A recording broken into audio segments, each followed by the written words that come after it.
Hi, this is Dr. Andrew Hahn, and this is episode 51 of Guided Self-Healing Fearless Living. And in this episode, we're going to talk about four more patterns. We're going to talk about individuation trauma, which is really about separation, individuation trauma. We're going to talk about the fear of loss of self in relationship and that pattern. We're going to talk about seduction patterns, and we're going to talk about wonderful patterns. So get ready for a journey that we will learn together and hopefully have some chance to experience a little of this together if you wish. So let's start off with individuation trauma. And individuation trauma is really about when I go off into the world, whether it's the world of soul, the first time we ever separated from source, if that's something to believe, or, even when we're children, or when we go off on journeys and we need support. And we go out into the world, and either because of our own ways of going out into the world, we go out very fast, or we lose our way, or we don't even do that, but we didn't look back, or we're just we don't have that source from which we separated. When we look back, that can be really traumatic. So of course, when we go out into the world, particularly like as toddlers, we want to be able to look back and know that home is there, and that we can go safely out because we have something to come back to. So what happens, of course, when that is not the case, is it can be very traumatic. And as I say, this happens in two realms. In the realm of energy and soul, what you get is narratives of someone who is, for the first time, energetically separating from what they consider source. And this really is about separation. And so there's a racing out into the world. And then sometimes you race out like precocious adolescence, or you lose your way or something, so that no one was there when you look back, and you feel adrift and you feel lost. And that's the core of this pattern. So it really is about a pattern when I leave mother or home or whatever it is for you, and then I look back and no one is there. And as I said, this can happen in the world of soul. If that's the case, then people will feel adrift, and they feel like they search for anything that will care for them, no matter what that is. And that can be pretty devastating, because they'll sort of sell their soul to have the sense of someone who is there. Or there's a variety of other things that can happen also. But the key, of course, if it's that, is to redo the moment of this separation and individuation, and make sure that there is a kind of cord of light, so that when you go out into the world, you know that even when you go out, you're never really separating truly. It just appears to be so, which is very, very deep. This can also happen when you leave, like stories where you leave, home, knowing that someone will be there so that you can go out into the world, whether it's a planet or a country or whatever, that you can count on something that is still there holding home. And then, of course, that's not what happens. Or it can happen, in, childhood, usually in the, second, third year. There's a whole developmental aspect called separation individuation. And it's like, when you begin to become a separate human being, you need to know that there's something you can count on. And if there isn't, it can be very dangerous, in terms of feeling like you're all alone and you've lost home. So if you want to know about this, just really let yourself for one moment experience what happens in the body when you have this trauma around separation, and you feel like what happens when you leave home, or you leave mother, or you leave whatever it is that is mother for you, or parent. Although usually it is more about the archetypal mother than it is about the archetypal parent, unfortunately, still, because we've genderized separation. Um, and hopefully at some point or other that will no longer be the case. But just to feel what that feels like in the body when you separate and suddenly you look back and no one is there, and bring all your attention to the sensation and let it share its story while you say, I am here with you, I am holding you, I'm still witnessing you. And then if they have to, of course, they can then relive the story again, but this time doing it differently. So that's the individuation trauma. So now we go to something that is related but different, which is the fear of loss of self in relationship. And really what this is about is that some of us are, to some degree, all of us, but some more than others, are really afraid of the kind of levels of intimacy that can come up if you are really open and vulnerable and fully engaged, open-hearted and open-minded and transparent with someone. And when you get that fear, for whatever reason, instead of sitting with it because the fear feels too much, you do something to protect yourself from that fear. And that something can be you get in too close and you become overly dependent, or you pull away and you become overly isolated, but all of these are protections, or you do something impulsively and you, in a sense, bring in a third, but the third may not be another person. It may be alcohol, or it may be work, or it may be whatever. And of course, what's most often devastating in our culture is if the thing you bring in, if you are doing it in a triangular way, is another person and having affairs and stuff like that. So the invitation here again is to let yourself really see what happens when you open to, am I fully able to be vulnerable, fully engaged, fully open hearted, open-minded, open-bodied with a beloved, which is usually what we're talking about here, although not exclusively. And to notice what happens in the body when you really allow yourself to open to that possibility of being really fully present with another.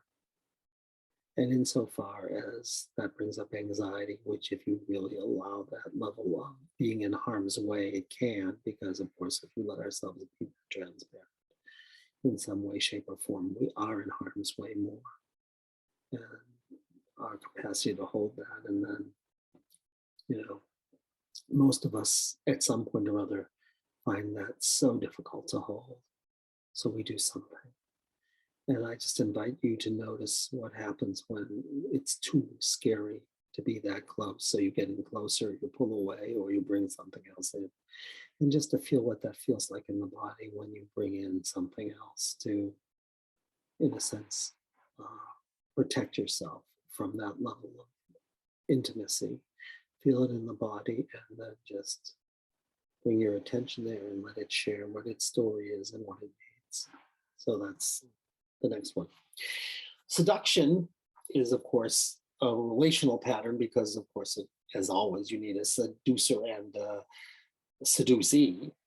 But really what seduction comes from is a kind of pseudo-aliveness. So if you feel like on some level you're numb inside, then you have to awaken. And instead of, if it's too painful to sit with the sense of deadening or numbness inside, or whatever that is. You let yourself find some kind of pseudo aliveness. And perhaps the archetype for this is, if you have a parent who is depressed and the child needs that parent's love and doesn't feel them there, they may do anything, in order to get their parents to reawaken. But of course, that doesn't exactly solve the problem, because the problem is that the parent is depressed or whatever is going on and not fully able to be there. And so the child then, instead of really just being present with the parent, has to do something to uh, try to awaken the parent, which doesn't really work. And then they get into some kind of symbiotic relationship where they become enmeshed with each other and then pull away, etc. That's what happens there. And the same thing, of course, happens in relationships where, we can't handle the level of intimacy in a relationship. And so we bring in some other. And of course, it's not just about, intimacy where we bring in another, because seduction is when there's any egoic need or any egoic gratification that gets in the way of being truly engaged with life. So the story of Dr. Faust and Mephistopheles, and saying, like, I don't feel fully enlivened because I want to have power, or I want to have fame, or I want to have whatever. So you let yourself be seduced into it, or you seduce others so that they will give you what you need. And so if we're looking at seduction patterns, you look at times that you felt deadened, and then you were open to something that felt charismatic but not like the real deal. So feel that deadening in the body and the pseudo aliveness that came. Or if you're being the seducer in that situation, that you need something also. And so you seduce the other in order to get your own sense of gratification or ego aliveness. And, this often happens in relationships for whatever reason. So I just invite you again to feel the craving for a kind of aliveness when you feel kind of numb or dead inside. Feel that in the body. And just open to what happens in the body when you really allow. I seduce others to feel alive because I don't feel alive, or I let someone else seduce me in order to feel this heightened sense of pseudo aliveness. Feel it in the body again, and just bring all your attention there and let it share its story of what it really needs, the real deal. And of course, you will give it the real deal, because you'll say, I'm here with you and I have no agenda. I'll just be with you and let you share the sensation. So the last pattern I want to talk about here is wonderful patterns. And wonderful patterns are interesting because they're not about something that is too bad. There's a trauma also about something that is too good. The classic example of that, of course, is, somebody who really, is in high school and has never stood out, and then for one moment catches, the touchdown pass, that wins the championship or something, but the rest of the time they were sort of in the background. So it was so much better than everything else that there's what's called positive emotional charge. And 40 years later, this person is still at the bar talking about that one catch, and trying to reenact it, because it's the same with any kind of trauma. If you can get stuck in that moment and keep trying to create that moment over and over and over again. And that can be, of course, about some moment like what we're talking about here. It can also be about love relationships. So suppose we carry a flame because we had the ideal relationship in high school, and we had never, it was first love, and we're carrying a flame for this person because we moved away from each other and somehow lost each other, but we'll never find a relationship that good. So everything becomes compared to that, idealized relationship, and is found wanting.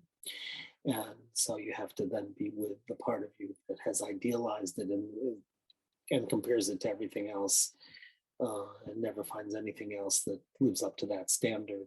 Feel that in the body and let it share and give it what it truly needs, which is, true love, as opposed to this craving. Because, of course, what we're dealing here with is craving. It's like an addictive quality.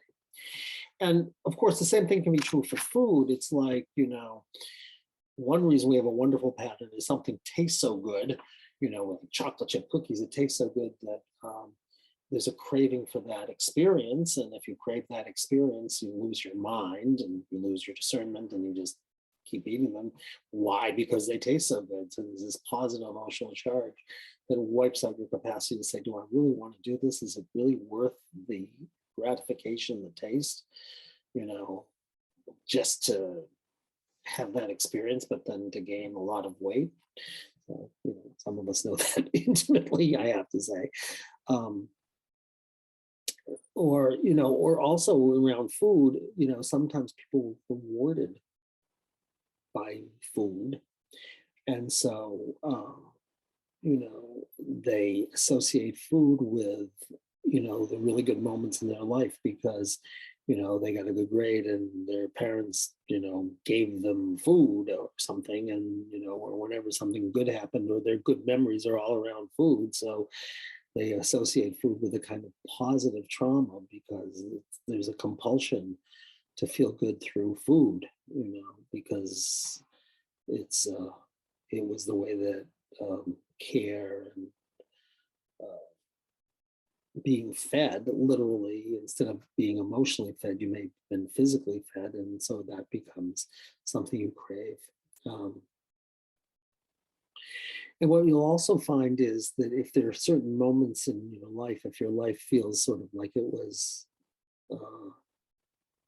nondescript, but something happens where a parent treats you specially, that also can be a wonderful pattern. So, if they always, if you have a parent, a father who neglected you, but like really loved the piano and you started taking piano lessons, and for once he gives you all kinds of attention and actually gets you into a competition and goes out of his way to do whatever it takes to get you into it, you may find that you're in relationships where you are, feeling like the person doesn't give you enough attention, but occasionally it's like being a gambler, you get this sense of a hit. And that, of course, gambling is a kind of wonderful pattern where you get this hit, but it's fool's gold. It never really gives you what you want because it's like having a jackpot for a moment, but then you, of course, lose. So you can feel that in your body, also this sense of craving and this addiction for something that feels so wonderful when everything else pales in comparison. I just feel that. So we've now taken you on a quick journey through these 4 patterns. And, stop if you want to, you can go back and listen, and you can stop and feel these things in the body and let them share, because, it's like they just have their stories to share. And when we choose to become the sensations, we no longer are stuck there reliving those stories unconsciously, but we become by choice those beings, whether they're younger us or some other character altogether. And then we, of course, become the one who identifies with choosing and the larger self that says, I'm here with you and I'm bearing witness to you. And I'm giving you what you wanted always, which was just a sense of I accept you.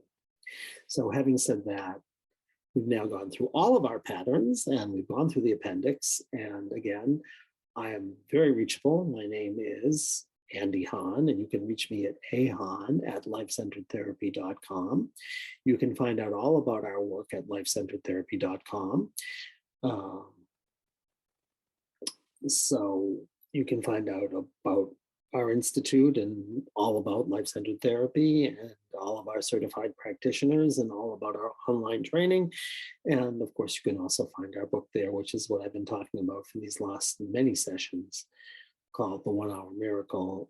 And, it's always a miracle when for a moment we become freer of our fear and we become freer to live in alignment with life.